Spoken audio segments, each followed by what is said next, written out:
had to sleep with my sister to prove to my parents that she was obsessed with me.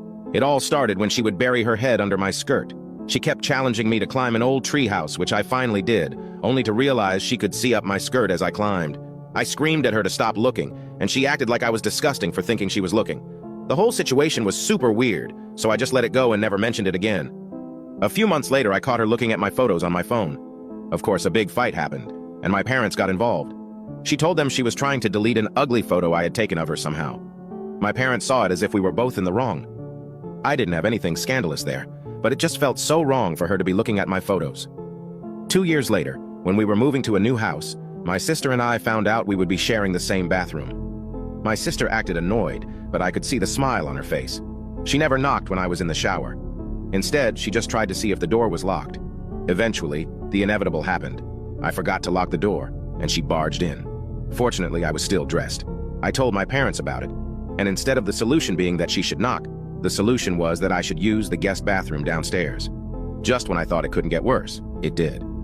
A few nights ago, after a family barbecue, I went back to my room and noticed that the pants I had changed out of before everyone arrived were out of the laundry basket and on the floor.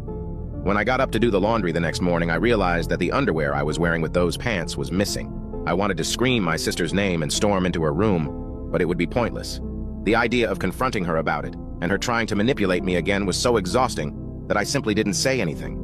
I knew my younger sister was guilty, but I had no concrete proof, and I was sure that if I confronted her or told my parents, she would just try to manipulate me again and make me feel crazy. As I suspected, a few days later, I noticed that some of my white and black underwear were missing from my dresser. But this time, I didn't say anything and acted like I didn't know anything.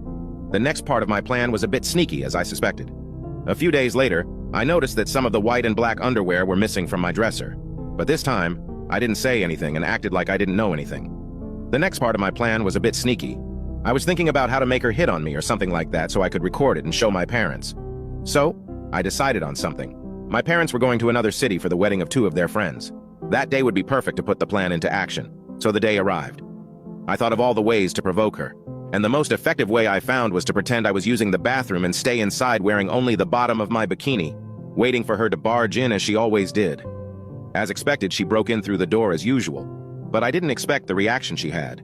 She stood there staring at me as if she wanted to pounce on me, like a wolf looks at its prey defensively, but at the same time with a scared expression. This time, I did it differently. I didn't scream. I didn't move away. I didn't make a scene.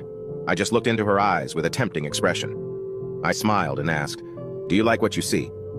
She was startled again and said, "Of course, I've always hoped for this sight." At that moment, I knew my plan was going to work.